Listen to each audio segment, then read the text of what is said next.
ہے میں آج دوپہر کو مجھے سونے کا موقع نہیں ملا، بہت شدید تھکاوٹ ہوئی. دوپہر میرا معمول ہے قیلولہ کرنا، دوپہر کھانے کے بعد تھوڑی دیر آرام کرنا، اس سے سارا دن دماغ پھر فریش رہتا ہے. آج اتنے اجلاس، اتنی میٹنگ، اتنے کام تھے کہ میرے لیے ممکن نہیں ہوا. 7:35 پر مجھے فرصت ملی ہے رات کو، سمجھ رہے ہو؟ 7:35 اور عشاء کی نماز تھی 8 بجے. تو میں نے کہا کہ اگر آج میں نے آرام نہیں کیا تو بیان میں میرا دماغ کام نہیں کرے گا. تو میں 7:37 پہ سویا ہوں، 7:57 پہ اٹھا ہوں. میں 10 منٹ میں نے نیند لی ہے. نہیں آ رہی سمجھ میں. کمرہ بند کر کے، لائٹیں بند کر کے گھر والوں کو مجھے چھیڑے نہیں، بس کوئی بچے کی آواز نہ آئے، کوئی یہ پانی لا دو، یہ کر دو، گھر میں انڈے لا دو، دہی لا دو. ابھی دماغ کا دہی ہوا ہے.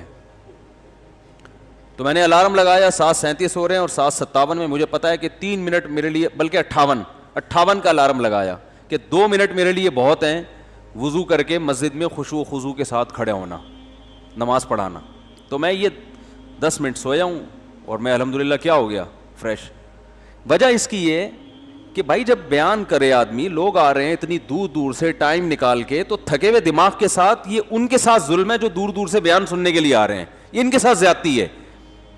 پھر نیٹ پہ لوگ سنیں گے، آپ تھکے ہوئے ہیں، دماغ کام نہیں کر رہا، کھوپڑی گھومی ہوئی، آپ پھر ادھر ادھر کی پھینکنا شروع کر دیتا ہے آدمی. میرے جس بیان میں آپ کو لگے نا مفتی صاحب پھینک رہے ہیں، سمجھ لو مفتی صاحب سوئے نہیں ہیں.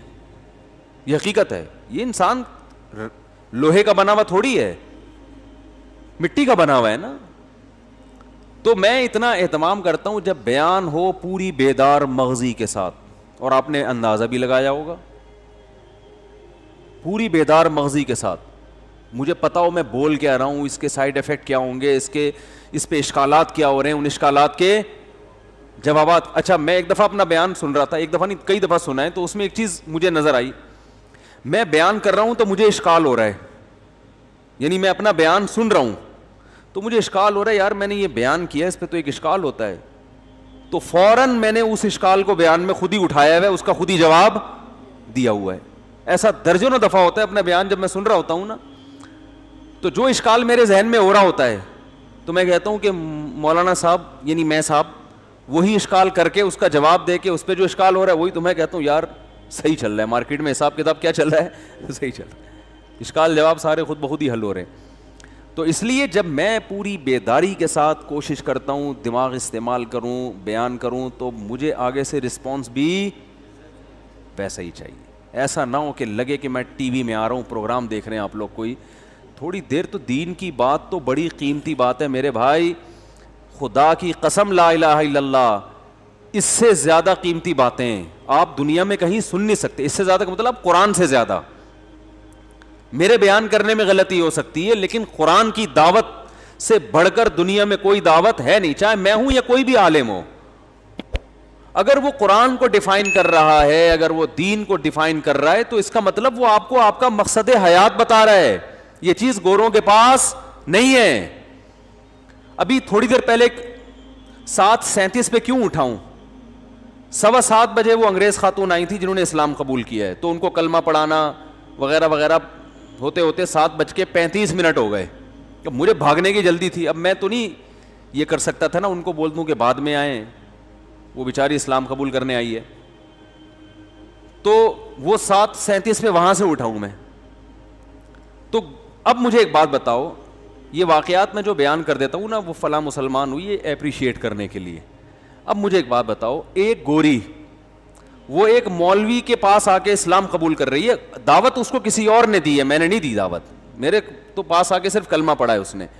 دعوت اس کو جو بھی محرک ہے وہ تو کوئی اور ہے، یا خود اس نے اسٹڈی کی ہوگی، مجھے نہیں پتا وہ کیوں ہوئی، اس کی ریزن مجھے معلوم نہیں ہے. اس نے خود اسلام کا مطالعہ کیا یا یہ کہ اس نے کسی نے تبلیغ کی، یہ مجھے تفصیل معلوم نہیں ہے، میرے پاس ٹائم بھی کم تھا تو میں زیادہ ڈیٹیل میں گیا نہیں.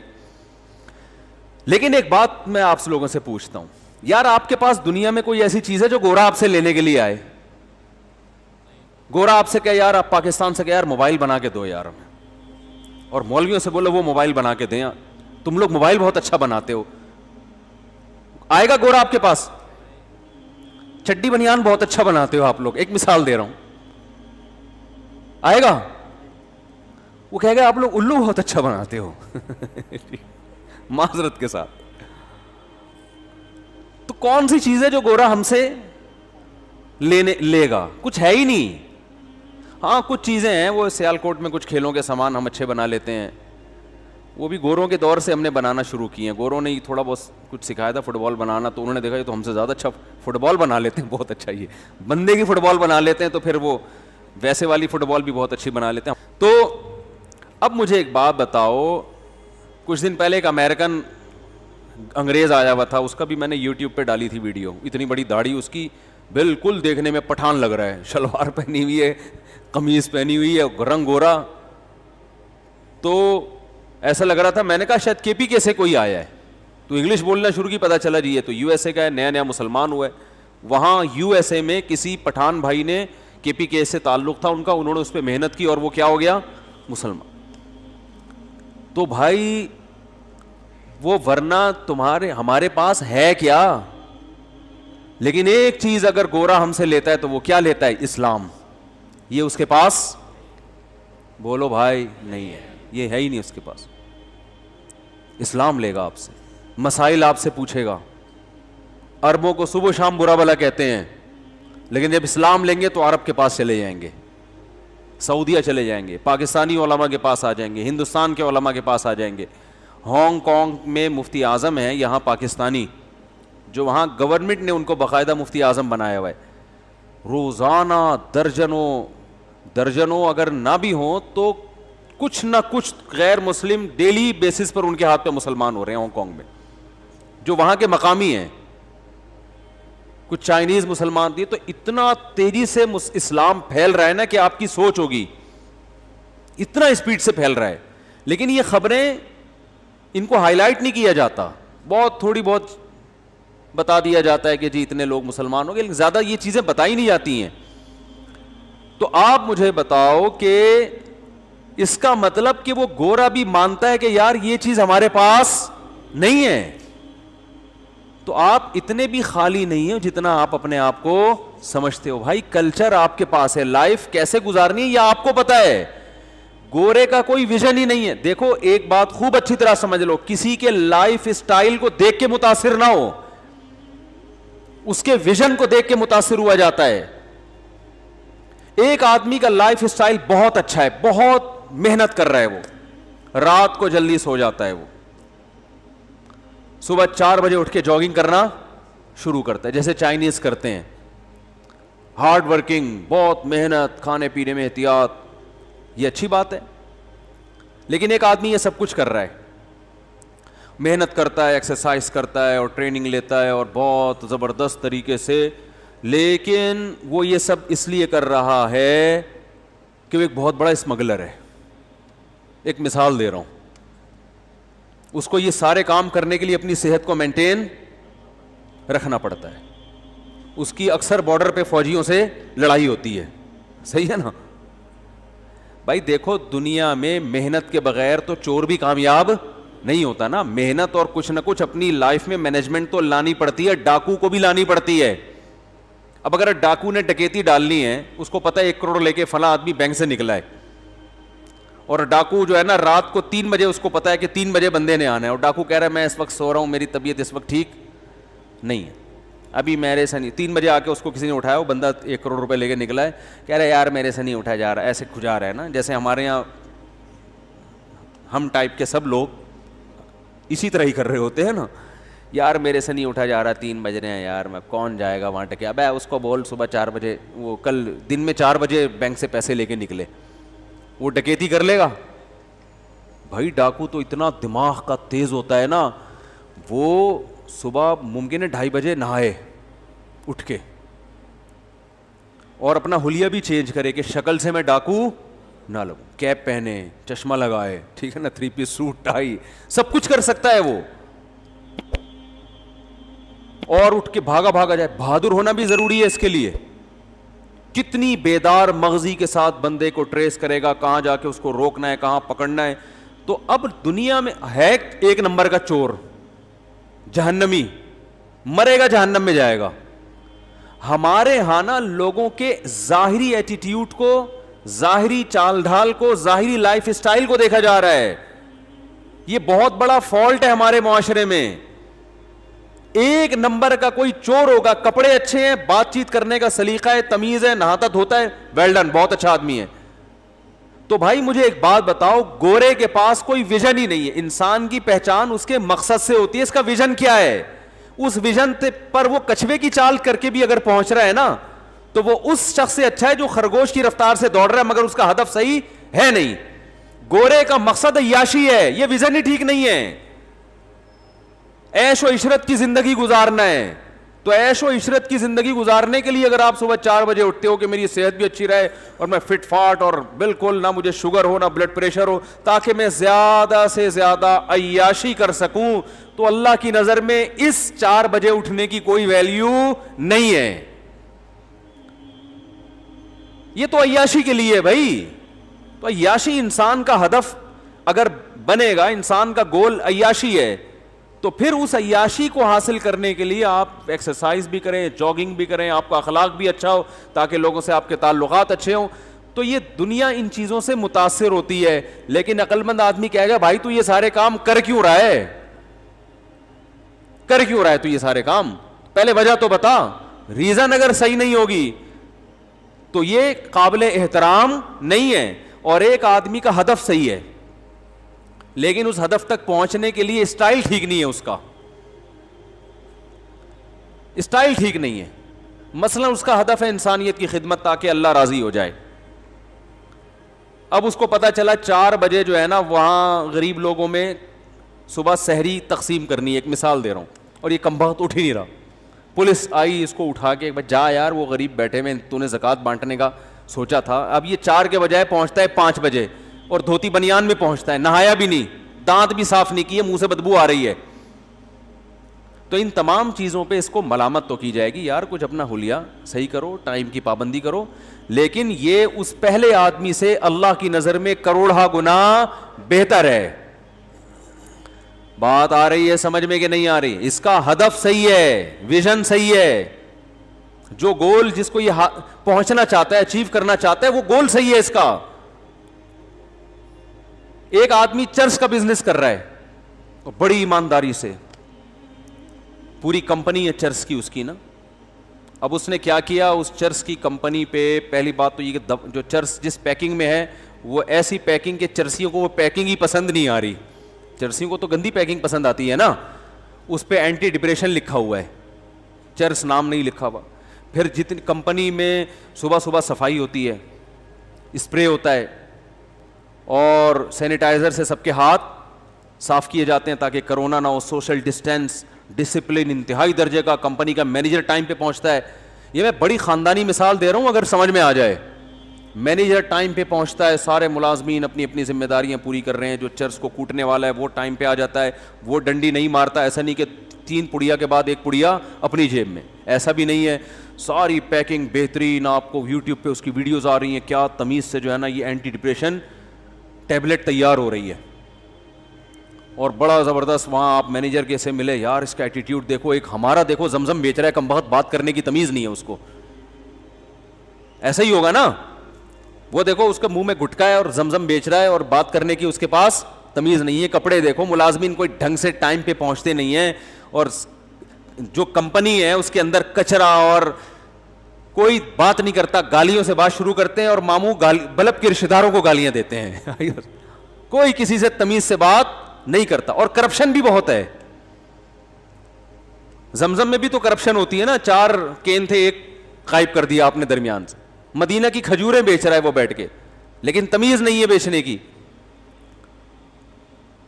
تو اب مجھے ایک بات بتاؤ, وہ جو چرس بیچ رہا ہے اور کمپنی اس کی بڑی زبردست اور سارا صفائی کا نظام, ملازمین کو تنخواہیں ٹائم پہ ملتی ہیں, پہلی تاریخ سے دوسری نہیں ہونے پر, بونس الگ ملتا ہے. پھر کمپنی کا جو مینیجر ہے وہ ملازمین سے الگ سے جا کے بھی خیر خیریت پوچھتا ہے, یار کوئی گھر میں ضرورت تو نہیں ہے, کوئی آپ کی بیوی بیوہ تو نہیں ہونے والی, ٹھیک ہے نا, اس کے ہم پہلے سے الاؤنس جاری کر دیں. اس کو پتہ ہے نا, ٹینشن وینشن واضح ہو جاتی ہے, انسان کو اندازہ ہو جاتا ہے کہ اس کے بیوہ, ان کی وائف کے بیوہ ہونے میں کتنا ٹائم باقی ہے. تو آپ کے بچوں کا کوئی انشورنس کروانی ہے کیا وغیرہ وغیرہ, بڑا اچھا ایٹیٹیوڈ. بھائی جان اس کے باوجود وہ پان بیچنے والا جو ہے نا, جو کھوکھا لگا کے بیٹھا ہے جس میں ڈسپلن کے علاوہ سب کچھ ہے, وہ اس سے کروڑا گنا بہتر ہے. حالانکہ دیکھنے میں آپ اس سے انسپائر ہو گئے جو چرس بیچ رہے ہیں. آپ اس کمپنی کا سسٹم دیکھو گے, بولے گے یار اصل میں تو کامیاب یہ لوگ ہیں, ان سے سیکھنا چاہیے. نہ بھائی ان سے مت سیکھو, ان کے پاس تو کوئی ہدف ہی صحیح نہیں ہے.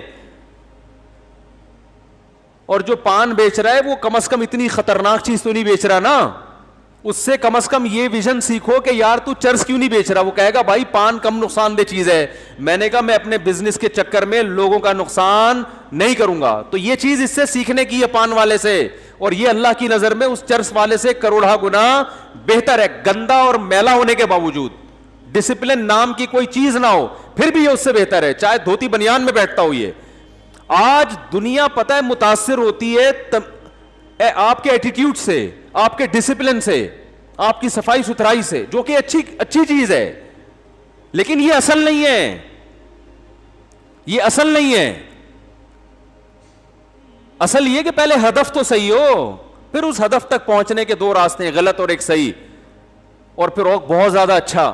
تو جو بہت زیادہ اچھا راستہ اختیار کر رہا ہے وہ زیادہ اچھا ہے بھائی, اس کی تعریف کریں گے. جو غلط راستہ ہے اس کو کہیں گے یار تھوڑا تمیز سے چلو, لیکن ہدف تو ہو نا. تو اسلام آپ کو آپ کی زندگی کا ہدف بتاتا ہے کہ آپ پیدا کیوں ہوئے, اور کمال یہ کرتا ہے کہ آپ کو آپ کا ہدف بھی بتاتا ہے اور دلائل سے ثابت بھی کرتا ہے کہ یہی آپ کا اصل ہدف ہے, کہ اس کے مقابلے میں کوئی ٹکنے والا نہیں ہے. میں دیکھو ایتھیسٹ کو چیلنج کرتا ہوں نا, کم بخت ایک بھی چیلنج کا جواب نہیں دیتے. ادھر ادھر کی شادیوں والے کلپ لے کے نا میرے وہ چلا دیتے ہیں. وہ دیکھو اس نے پھر کہہ دیا کم عمری میں شادی کی جائے. ابے بھائی اسلام شادی سے تھوڑی شروع ہوتا ہے, وہ تو میرا بیان اتفاق سے شادی سے شروع ہو جاتا ہے, اسلام تھوڑی شروع ہو رہا ہے. تم میرے بیان پہ اعتراض کرو کہ مفتی صاحب کا بیان شروع ہی 4 شادیوں سے ہو رہا ہے, یہ قابل اعتراض بات ہے, لیکن اسلام تھوڑی اس سے شروع ہو رہا ہے. اسلام تو پہلے توحید کے عقیدے سے شروع ہوتا ہے, پھر اس میں جو ہے نا وہ بت پرستی کی مخالفت ہے, پھر انسان کو انسانوں کی غلامی سے نکال کے اللہ کی غلامی. ایسا انسانوں کو اسلام نے انسانوں کی غلامی سے نکالا ہے کہ ہٹو بچوں, دنیا میں جتنے لبرل لوگ ہیں نا آپ کو حکومتوں کے غلام بنا رہے ہوتے ہیں, آپ کو انسانوں کے غلام بنا رہے ہوتے ہیں, آپ کو باس کا غلام بنا رہے ہوتے ہیں. اسلام آپ کو ان تمام غلامیوں سے آزاد کر. ارے آپ کو ماں باپ کا غلام نہیں بنا رہا ہے بھائی, جو سب سے بڑے حقدار ہیں. کسی کی فرما برداری کرنا, کسی کے احسانات کا بدلہ چکانا یہ الگ چیز ہے, اس کا غلام بن جانا الگ چیز ہے. غلامی سے نکال رہا ہے. تبھی باپ کو سجدہ کرنے کی اجازت نہیں ہے, ماں کو سجدہ کرنے کی اجازت نہیں ہے. اور ماں باپ کو بھی کہا کہ انسان کے جو بنیادی حقوق ہیں ان میں آپ کو بھی اپنی اولاد کے حقوق میں بھی دخل اندازی کی اجازت, بولو نا بھائی, نہیں ہے. تو ہاں ان کے احسانات زیادہ ہیں, تو احسان فراموشی اچھا کام نہیں ہے. تو میرے بیانات میں نا ملحد لوگ جو ہے نا وہ شادیوں وادیوں کا ٹاپک نکال کے 4 شادیاں بچوں کی یہ نکال کے نا پھر کلپ بناتے ہیں. میں کتنے عرصے سے ایک چیلنج کر رہا ہوں ملحدین کو جو اللہ کو نہیں مانتے کہ یار یہ جو چائنا کی ٹوپی آپ نے پہنی ہوئی ہے اس میں ایک مینجمنٹ ہے نا, تانے بانے ہیں, ارب سال گزر جائیں ایسی ٹوپی خود سے وجود میں نہیں آ سکتی. تو جس کھوپڑی پہ یہ ٹوپی رکھی ہوئی ہے وہ کھوپڑی کہاں سے خود سے بن گئی, اور وہ کھوپڑی بے جان نہیں بن سکتی جس میں 2 آنکھ 2 کان اور ناک اور زبان ہو. تو ایسی کھوپڑی جس میں 2 آنکھیں فٹ ہو گئی دیکھنے والی, 2 کان فٹ ہو گئے سننے والے, زبان فٹ ہو گئی بولنے اور چکھنے والی, ناک فٹ ہو گئی سونگنے والی, ایسی کھوپڑی اتفاق سے کیسے بن گئی؟ کمال کی بات ہے. یہ ملحد کبھی اس کے دلائل نہیں دے گا کہ یہ چائنا کی ٹوپی اتفاق سے بن سکتی ہے, لیکن جو کھوپڑی یہ ٹوپی پہن کے گھوم رہی ہے اس کو ٹوپیاں کرا رہا ہے کمبخت, ٹھیک ہے نا, اور اسی کھوپڑی سے کرا رہا ہے جو کھوپڑی اللہ نے بنائی ہے. یہ بھی نہیں دیکھتا کہ میں جو اتنا سوچ رہا ہوں نا یہ خود سے نہیں بن گیا, یہ دماغ کیسے فٹ ہو گیا, یہ خود بخود کیسے فٹ ہو گیا بھائی اس کھوپڑی کے اندر. اتنا ذہین دماغ جو آج تک اپنے آپ کو ڈیفائن نہیں کر سکا ہے کہ میں ہوں کیا. ان چیلنجوں کا جواب ان کمبختوں کے پاس نہیں ہے, ادھر ادھر کی پھینکتے رہیں گے, وہ آئنسٹائن نے یہ کہہ دیا تھا, وہ ایسی تھیوریز میں آپ کو ڈالیں گے بھرم بازی کے لیے. حالانکہ سائنسدانوں میں بھی اکثر خدا کے وجود کے قائل ہیں, خود آئنسٹائن بھی خدا کے وجود کا قائل تھا. میں ایک دفعہ یونیورسٹی میں بیان کیا تو اس میں آئنسٹائن کی عبارت پڑھ کے سنائی تھی. اس سے لوگوں نے پوچھا, اس نے کہا میں مانتا ہوں کوئی اس کائنات یہ بغیر کسی بنانے والے کے بن نہیں سکتی. کچھ ایک سائنسدان ہیں جن کی کھوپڑی صحیح کام نہیں کر رہی, انہوں نے انکار کر دیا. تو اور ظاہر ہے جیسے ڈاکٹروں میں 1 نمبر بھی ہوتے ہیں 2 نمبر بھی ہوتے ہیں, مولویوں میں بھی 1 نمبر بھی ہوتے ہیں 2 نمبر بھی ہوتے ہیں, سیاستدانوں میں 1 نمبر بھی 2 نمبر بھی, حکیموں میں 1 نمبر بھی 2 نمبر بھی, تو سائنسدانوں میں بھی 1 نمبر بھی ہوتے ہیں اور 2 نمبر بھی ہوتے ہیں. یہ کوئی ایسا نہیں ہے دنیا میں کہ سائنسدان کی زبان سے نکلے ہوئے الفاظ وہ جناب ایسے خوبصورت الفاظ ہیں کہ اب وہ انسانیت کے لیے مشعل راہ بن گئے اور اب اس کو کوئی چیلنج نہیں کر سکتا. اور بار بار یہ بات میں ریپیٹ کرتا ہوں, ڈاروین کی تھیوری یہ تھیوری ہے, یہ ریسرچ نہیں ہے. یہ سائنسدان خود مانتے ہیں کہ نظریہ ہے کہ اگر خدا کو نہ مانا جائے تو پھر شاید ایسے بنی ہوگی کائنات, اگر بالفرض نہ مانا جائے اللہ کو تو پھر شاید ہو سکتا ہے اس طرح بنی ہو. یہ ریسرچ ہی نہیں ہے. جو ریسرچ نہیں ہے اس کو اٹھا کے آپ نے ساری دنیا پہ تھوپ دیا اور خدا کا انکار کر کے انسانوں کو درندہ بنا دیا. کیونکہ آپ اپنی ڈکشنری سے اگر خدا کو نکال دو گے تو پھر صرف خدا نہیں نکلے گا, خدا سے متعلق جتنے احکام ہیں وہ سارے ختم. خدا نکل گیا تو اس کا مطلب اسلام گیا, قرآن گیا, رسول گئے, سارے پیغمبر, تعلیمات سب. انسان جب اتفاق سے وجود میں آیا ہے تو اتفاق سے بنی ہوئی چیزوں کا کوئی ویژن بولو نا نہیں. وہ تو گدھے گھوڑوں کی طرح زندگی گزارتے ہیں, صبح اٹھے جدھر منہ مار لو جا کے, بس عیاشی عیاشی عیاشی عیاشی عیاشی, عیش و عشرت. اور جب بڑھاپے میں عیاشی کا ٹائم مارکیٹ سے شارٹ ہونا شروع ہوتا ہے, ختم, تو پھر ڈپریشن. اکثر تو ان میں آپ کو پتہ ہے رپورٹ ہے کہ خودکشی کرنے والوں میں زیادہ تر ایتھیسٹ ہوتے ہیں. اور یہ لبرلزم جو پھیل رہا ہے نا ہمارے معاشرے میں, جو ہمارے نوجوان لڑکے لڑکیاں ان پروفیسروں سے متاثر ہیں جو اسلام کے خلاف باتیں کرتے ہیں, ان کو میں آپ کو ایک بات بتا دوں کہ آخرت تو تباہ ہوگی, آپ کی دنیا کا بیڑا غرق سب سے پہلے ہوگا. دنیا میں اس سے بڑی انسان کو ڈپریشن نہیں ہے کہ وہ اللہ کا انکار کر دے. اس کے بعد جو لائف گزرتی ہے نا, کیا کریں, بات سے بات نکلتی ہے. قیام و طعام چل رہا ہے نا, وہ ہوٹل والا بعض دفعہ رائتا بھی لے آتا ہے, چٹنی بھی لے آتا ہے, تو قیام و طعام میں تو ہوتا رہتا ہی ہے. وہ ایک دفعہ میں اکثر یہ واقعہ بتاتا ہوں, ایک صاحب کانچ کے برتن بیچ رہے تھے اور پوٹلے میں بند کر کے, جیسے گلی میں ہوتے ہیں نا پھر رہے ہوتے ہیں. تو ایک صاحب کی عادت تھی جب بھی کسی چیز کے بارے میں پوچھتے تھے یہ کیا ہے تو ٹھوکر مار کے پوچھتے تھے. تو اس بیچارے بیوپار نے وہ کانچ کے برتن نیچے رکھے, سیٹھ صاحب نے کہا کہ رکھ دو. اس کو نہیں پتا تھا سیٹھ صاحب کو کہ اس کے اندر کانچ ہے. تو ٹھوکر ماری, بولا یہ کیا ہے, تو کہتے ہے نہیں تھا ہے نہیں تھا, ختم, اب کچھ بھی نہیں ہے. تو بات کیا چل رہی تھی؟ ہاں, تو اب وہ جو ایک آدمی کو چمگادڑ کھانے سے, یہ پتہ نہیں کس چیز سے, ڈاکٹروں کو پتا ہوگا, بعض کہتے ہیں چمگادڑ کھانے سے ہوا ہے, تو وہ گلے ملا اور اس کو کسی سے ملنے کے قابل نہیں چھوڑا. لیکن اس کو بھی تو بعد میں پتا چلا, 15 دن بعد پتا چلا ہوگا مجھے کورونا ہو گیا, تو وہ بھی 20-25 لوگوں سے گلے ملا, اور جو جس سے ملتا رہا ہوتے ہوتے آج پوری دنیا میں کورونا پھیل گیا ہے. تو بالکل اسی طرح لوط علیہ السلام کی قوم سے پہلے ہزاروں سال تک لڑکوں سے بدفعلی کا کوئی تصور تھا ہی نہیں. لوگ جانتے ہی نہیں تھے یہ بھی کوئی چیز ہے. بھئی اللہ نے مرد اور عورت کو ایک دوسرے کے لیے بنایا نا, جانوروں میں بھی ایسا ہی ہے کہ مرد اور عورت ایک دوسرے کے لیے, تو کوئی بھی نہیں کرتا تھا. علماء نے, مفسرین نے لکھا ہے کہ شیطان ایک بچے کی شکل میں آیا اور ورغلایا کسی کو, اور اس کی طبیعت مائل نہیں ہوئی, لیکن شیطان نے اسے یہ کام کروایا, اور بالآخر آہستہ آہستہ جس نے یہ کام کیا اس کے دل سے غیرت نکلتی چلی گئی. وہ گندگی جو کروڑوں روپے دے کے بھی انسان اس پہ آمادہ نہیں ہوتا نا, ظاہر ہے جس کو نہیں پتا نا ان چیزوں کا, اس کو کروڑوں روپے بھی دیں اور کہیں کہ کسی سے ایسا ریلیشن قائم کرو, کہے گا بھائی یہ ممکن نہیں ہے, دل مائل نہیں ہوگا اس کا اس طرف. لیکن شیطان نے پہلی دفعہ یہ کام کروایا, پیسے دے کے یا کس طریقے سے انسانی شکل میں آ کے یا لوگوں کے دل میں وسوسے ڈال کے, یا عین ممکن ہے اس قوم میں نکاح کو مشکل بنا دیا گیا ہو, تو پہلی دفعہ جس نے کیا دل پہ پتھر رکھ کے, طبیعت مائل نہیں, حالانکہ وہ غیر مسلم تھے لیکن اس کے باوجود, غیر مسلم ہونے کے باوجود اس کی طبیعت اس کی طرف مائل نہیں ہو رہی تھی کہ یہ انسان کے کرنے کا کام نہیں ہے. لیکن جس کے ساتھ کیا, جس نے کیا, آہستہ آہستہ توبہ چونکہ کی نہیں تو وہ اس غیرت کے خلاف کام کو, بے شرمی کے کام کے عادی ہو گئے. جیسے پہلی دفعہ شرابی کو دیکھ کے بھی گھن آتی ہے, شرابی کے منہ سے اتنی بدبو آتی ہے نا.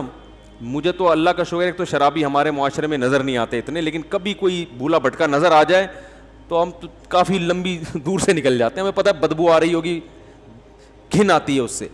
اللہ ہم سب کو بچا کے رکھے, ہمارا کمال نہیں تو اللہ نے ہمیں بچایا ہوا ہے. تو آپ بتاؤ وہ بوتل منہ سے کیسے لگا لے گا جس میں بدبو آ رہی ہے, لیکن پہلی دفعہ نہ چاہتے ہوئے لگاتا ہے اور پھر عادت پڑ کے پھر اس کی لت پڑ جاتی ہے. تو اسی طرح میرے بھائی ہر گناہ میں یہ مسئلہ ہے.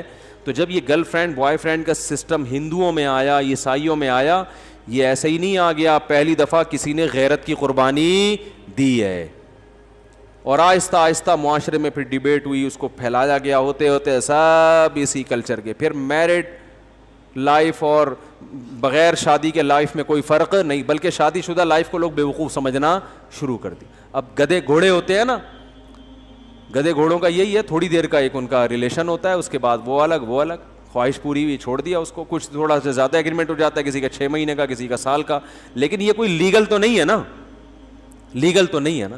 بوائے فرینڈ باپ تو نہیں ہوتا نا, باپ تو وہی ہوتا ہے جس کی بیوی ہو اور اس سے اولاد پیدا ہوئی ہو.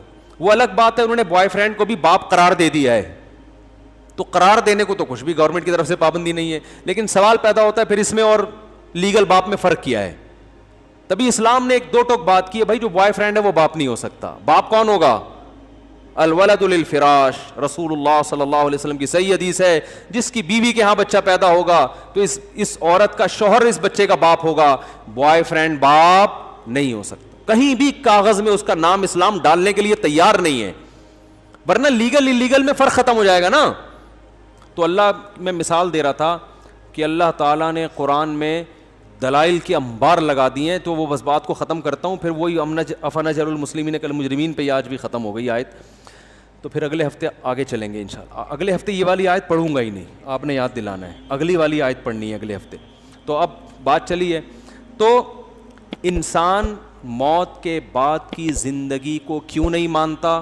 اس لیے کہ وہ کہتا ہے کہ مرنے کے بعد جب مٹی ہو کے ختم ہو جائیں گے تو دوبارہ زندہ کیسے ہوں گے. یہ بات ساڑی عقل اچ نہیں آتی. تو ختم, بس فنش.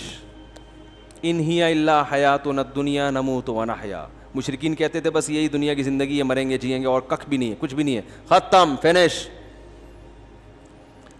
تو عقل سے بالا تر ہے, بعید ہے. تو اللہ نے کیا کیا, اللہ نے کیا جواب دیا؟ فرمایا دو چیزوں پہ غور کرو. نمبر 1, یہ تمہاری عقل میں نہیں آ رہا کہ مر کے مٹی ہو کے ختم ہو جاتے ہیں, تو یہ کیسے عقل میں آ رہا ہے کہ اگر واقعی ختم ہی ہونا ہے تو اس کا مطلب اچھے اور برے کیا ہیں؟ برابر. پھر تو کوئی اچھا, حالانکہ ایک آدمی بوڑھے باپ کی خدمت کر رہا ہے, ایک انسانیت کی خدمت کر رہا ہے, ایک جو ہے وہ ایسے کام کر رہا ہے جس کو ساری دنیا اچھے کہتی ہے, وہ جت گیا اس میں. اور ایک آدمی ایک نمبر کا فراڈی, ہزاروں انسانوں کا قتل کر دیا اس نے, لیکن انجام دونوں کا کیا ہوگا؟ سیم. کیونکہ بسا اوقات دنیا میں سزا نہیں ملتی, بعض دفعہ بے گناہ کو ملتی ہے, گناہ گار کی عزت ہو جاتی ہے, کیونکہ لوگ عالم الغیب نہیں ہیں, لوگوں کو کیا پتہ حقیقت کیا ہے. ایسے ایسے جرائم ہو رہے ہیں دنیا میں. ہم جب چھوٹے تھے نا, ایک کیس اس وقت سننے میں آیا تھا کہ ایک لڑکی نے باپ سے بھاگ کے کہیں چکر چلایا اور جو ہے نا وہ باپ کو قتل کرنے کی کوشش کی. اللہ, ابھی باتیں کہتے ہوئے بھی ڈر لگتا ہے, بیان نہیں کرنی, بس منہ سے نکل گئی. تو باپ بیچارہ اتنا پریشان ہوا, حالانکہ اس نے بڑی عزت سے پالا تھا, صرف بوائے فرینڈ کے چکر میں باپ کے ساتھ یہ بدسلوکی. لیکن ہوا کیا ہے کہ بیٹی نے الٹا باپ کے خلاف کیس کر کے باپ کو بند کرا دیا. اب کیس تو کچھ بھی, جھوٹے گواہ مل جاتے ہیں. آپ بتاؤ اس باپ کے دل پہ کیا گزرتی ہوگی, کیا گزرتی ہوگی نا باپ کے دل پہ. لیکن دنیا میں یہ ہو رہا ہے, اس باپ کی پکار دنیا کی کوئی عدالت نہیں سنے گی کیونکہ عدالت کے پاس گواہ نہیں ہے. جج تو ظاہر کو دیکھتا ہے. یو کے میں ایک کیس ہوا ہے, وہ تو مجھے خود ایک صاحب نے بتایا کہ میرے بیٹے نے جائیداد کے چکر میں مارنے کی کوشش کی اور پتہ نہیں کہ جب نہیں ہوا تو کیس بنا کے بالآخر میں نے اس کو جب جیل کے اندر بھجوا دیا تو مجھے ترس آیا اس کے اوپر, میں نے اس کو بری کروا دیا. تو وہ پھر اس نے کوشش کی اور جب کامیاب نہیں ہوا تو مجھے اندر کروا دیا اس نے, پیسے کھلا کے وکیلوں کے. کیا ہوا مجھے پوری کہانی یاد نہیں ہے, پورا واقعہ یاد نہیں ہے, لیکن آپ بتاؤ اس باپ کے دل پہ آرے چلیں گے کہ نہیں چلیں گے کہ یار میں نے تجھ پر اتنا بڑا احسان کیا, تجھے رہا کروایا, تو پھر سے مجھے جیل میں بند کروا رہا ہے. آپ کو سننے میں تعجب ہوگا لیکن دنیا میں اس سے بھی 20 گنا بڑے جرائم ہوتے ہیں, واقعات آتے رہتے ہیں اور وہ دنیا کی عدالتوں کی پکڑ میں نہیں آتے. تو اس کا مطلب بھائی پھر اس کائنات کو بنانے والا تو بڑا ظالم ہے, اس نے تو کوئی حساب کتاب کا دن رکھا ہی نہیں ہے. اس لیے اللہ کہتے ہیں اگر تمہیں یہ سمجھ میں نہیں آتا کہ مر کے مٹی ہو کے زندہ کیسے ہوں گے, افنجعل المسلمین کالمجرمین, تو تمہیں یہ کیسے سمجھ میں آ جاتا ہے کہ سب برابر ختم. یہ تو اس سے بھی زیادہ عجیب بات ہے. لہذا اس کی عقل پہ ماتم کرو جو حساب و کتاب کا منکر ہے, اس کی عقل پہ ماتم مت کرو جو کہہ رہے مر کے مٹی ہو کے دوبارہ زندہ ہوں گے. دوسری بات, یہ جو تمہیں عجیب لگ رہا ہے کہ مر کے مٹی ہو کے دوبارہ زندہ کیسے ہوں گے, تو اگر کائنات میں تم غور کرو گے تو یہ قابل عجیب چیز تمہیں عجیب لگے گی نہیں, اس لیے کہ اس سے زیادہ عجیب کام ہم کر چکے ہیں. مٹی سے بنا کے دوبارہ مٹی بنا چکے ہیں تمہیں. منہا خلقناکم, اسی مٹی سے بنایا, تو عجیب کام تھا کہ نہیں تھا؟ ابے دیکھو کیسے ہوتا ہے نا, ماں سے بچہ کیسے پیدا ہوتا ہے, کوئی نہ کوئی آنکھ ناک سب کچھ پیدا ہو کے باہر آ کے دودھ بھی پی رہا ہے, پھر ہنس رہا ہے, کھیل رہا ہے, پھر چلتا پھرتا, عجیب. اور پھر کوئی کہہ سکتا ہے یہ دوبارہ مٹی ہو جائے گا؟ وہ تو ہم دیکھ رہے ہیں نا, اس لیے کہہ رہے ہیں. پھر دوبارہ کیا کر دیا, مٹی. تو اللہ فرماتے ہیں جو مٹی سے بنا کے مٹی کر سکتا ہے وہ دوبارہ کیوں نہیں بنا سکتا؟ کوئی ٹینشن لینے کی بات نہیں ہے, یہ کوئی عجیب چیز نہیں ہے, غور کرو گے تو عجیب رہے گی نہیں. تو کیسے دلائل دیے, تو عقل مندوں کی سمجھ میں یہ دلائل آ جاتے ہیں. احمق اور بیوقوف جو شہوت پرست ہیں, جو چاہتے ہیں ہماری عیاشی میں خلل واقع نہ ہو, ان کی سمجھ میں یہ باتیں نہیں آتی, وہ انکار ہی کرتے رہتے ہیں. تو اللہ تعالی ہماری عقل کو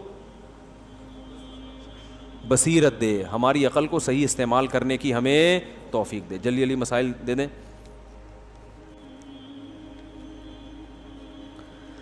جب الکوہل کو پرفیوم میں ملایا جاتا ہے تو الکوہل کی اصل حالت نہیں رہتی, تو کیا پرفیوم لگانا جائز؟ اصل حالت رہے تو بھی پرفیوم لگانا جائز ہے. الکوہل کا بیرونی استعمال بالکل جائز ہے. مفتی صاحب, ایک میرا دوست ہے, وہ لڑکی کے پیچھے پاگل ہو گیا ہے, وہ اس کو بالکل, یہ کیا لکھا ہوا ہے, بھاؤ نہیں دیتی. یہ کوئی نئی چیز آئی ہے مارکیٹ میں, بھاؤ نہیں دیتی ہے, یہ نیا ڈائلاگ تو مجھے نہیں پتا یار. یہ نیا ڈائلاگ مجھے بغیر بتایا آپ نے مارکیٹ میں لے آئے, اس کو انڈیا سے آیا یہ, اس کو بھاؤ نہیں دیتی. اچھا اب آ گیا تو بس آ گیا. تو بھائی وہ اس لیے بھاؤ نہیں دے رہی کہ تم پاگل ہوئے, وہ پاگل تھوڑی ہوئی ہے. ٹھیک ہے نا, تم پاگل ہوئے ہو, وہ پاگل نہیں ہوئی. تو اس کو چاہیے کہ بھاؤ بالکل بھی نہ. اور ایسے لوگ کہیں اچھی جگہ شادی کر لینا تو ان کی کھوپڑی دوبارہ سیٹنگ پہ آ جائے.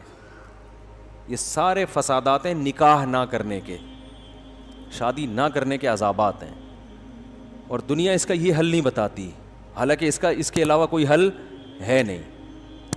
تو اس لیے نکاح کرو بھائی.